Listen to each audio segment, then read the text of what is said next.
আসসালামু আলাইকুম সুপ্রিয় দর্শক। রাশিয়া দাবি করেছে কুরস্ক অঞ্চল এখন পুরোটাই তাদের নিয়ন্ত্রণে রয়েছে।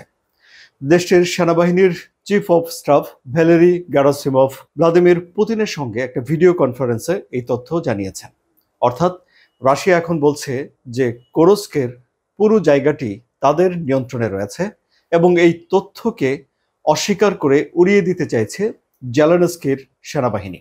তারা বলছে যে এখনো সেখানে ইউক্রেনের সেনাবাহিনী রয়েছে, তারা লড়াই করে যাচ্ছে। তবে এটি ঠিক যে তাদের অবস্থা সেখানে খুবই কঠিন পরিস্থিতির মধ্যে পড়তে হয়েছে ইউক্রেনের সেনাবাহিনীকে।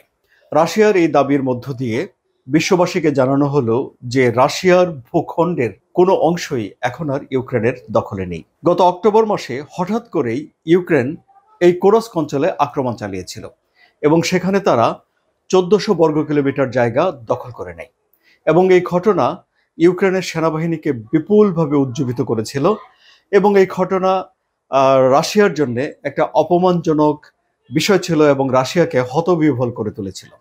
এককভাবে রাশিয়ার সেনাবাহিনী দিয়ে কুরস্ক অঞ্চলের দখল ফিরিয়ে আনতে পারেনি রাশিয়া, কারণ সেখানে রাশিয়া উত্তর কোরিয়ার 10 থেকে 15,000 সেনাকে নিয়োগ দিয়েছে। এবং এখন এই যে ভ্যালেরি গ্যারাসিমভ তিনি যেই ঘোষণা দিয়েছেন যে কুরস্ক তার নিয়ন্ত্রণে চলে এসেছে, সেখানে তিনি ভালোভাবে ফাইট করার জন্য উত্তর কোরিয়ার সেনাদের প্রশংসা করেছেন এবং এই তার প্রশংসার মধ্য দিয়ে উত্তর কোরিয়া যে এই যুদ্ধে অংশগ্রহণ করেছিল তার একটা স্বীকৃতি পাওয়া গেল। এবং এই যে উত্তর কোরিয়ার সেনারা কুরস্কে লড়াই করছে, এটি পুরো যুদ্ধে কিছু নতুন মাত্রা যোগ করেছিল। কেমন? জো বাইডেন এই খবরটি জানার পরেই জেলেনস্কিকে অনুমতি দিয়ে দেন আমেরিকার তৈরি করা দূরপাল্লার ক্ষেপণাস্ত্র দিয়ে রাশিয়ার আন্তর্জাতিকভাবে স্বীকৃত সীমানার ভিতরে তারা আঘাত করতে পারবে, আক্রমণ করতে পারবে। এর আগে অনেকবার জেলেনস্কি চেয়েও এই অনুমতি যুক্তরাষ্ট্রের কাছ থেকে পায়নি, এমনকি জার্মানির কাছ থেকেও টাওরাস ক্ষেপণাস্ত্র চেয়েও পায়নি। অর্থাৎ জেলেনস্কি রাশিয়ার অভ্যন্তরে হামলা করতে পারছিল না।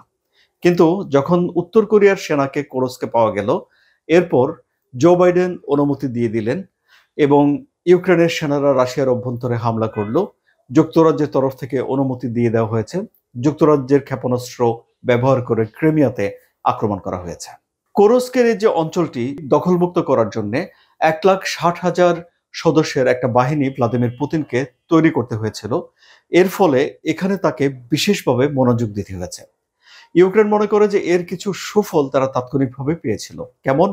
অন্যান্য যেই হাজারেরও বেশি কিলোমিটার জায়গাতে সম্মুখ সারিতে যে লড়াই চলছিল, সেই লড়াইয়ে রাশিয়ার গতি এতে করে ধীর হয়ে গিয়েছিল। অর্থাৎ তারা অল্প অল্প করে জমি দখল করে সামনের দিকে এগিয়ে যাচ্ছিল। যদি কুরস্কে এই ঘটনা ইউক্রেন না ঘটাতো, তাহলে হয়তো ওই অঞ্চলগুলোতে রাশিয়া আরো দ্রুত গতিতে সামনের দিকে এগিয়ে যেতে পারত। তবে কেন এই কুরস্ক অঞ্চল দখল করতে হবে, এ নিয়ে ইউক্রেনের সেনাবাহিনীর সদস্যদের মনে নানা প্রশ্ন ছিল।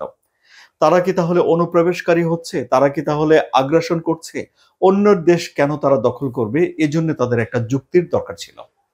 ইউক্রেনের দিক থেকে বলা হয়েছে যুক্তি হিসেবে সবসময় যে যখন যুদ্ধ বিরতি হবে কিংবা যুদ্ধ বন্ধ হয়ে যাবে, তখন তো নেগোসিয়েশন হবে, দেনা পাওনা হবে, নিজেদের স্বার্থগুলো বুঝে নেওয়া হবে। তখন ইউক্রেন এই জায়গার বিপরীতে রাশিয়া যেসব জায়গা দখল করে নিয়েছে সেগুলো ফেরত আনার জন্য একটা দর কষাকষি করতে পারবে, এরকম একটা যুক্তি দাঁড় করানো হয়েছিল।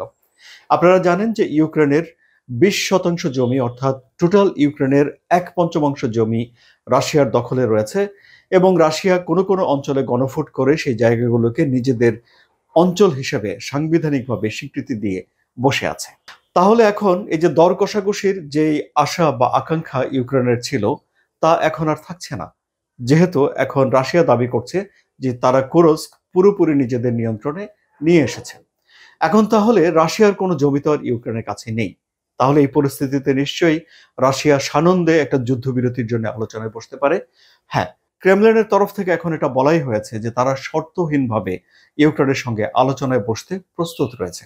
কিন্তু যখন হোয়াইট হাউসে জেলেনস্কির সঙ্গে ডোনাল্ড ট্রাম্পের উত্তপ্ত বাক্য বিনিময় হলো, এরপর যখন যুক্তরাষ্ট্রের সামরিক সহযোগিতা বন্ধ করে দেয়, গোয়েন্দা সহায়তা বন্ধ করে দেয়, তখন এক ঝটকায় রাশিয়া একটা বিশাল আক্রমণ সেখানে করে এবং কুরস্কের বিশাল একটা অংশ নিজেদের দখলে নিয়ে নেয়। এবং এরপর থেকে একদিকে চলতে থাকছে যুদ্ধবিরতির আলোচনা, অন্যদিকে কোরস্ক পুনরুদ্ধারে মরিয়া হয়ে লেগেছিল রাশিয়া।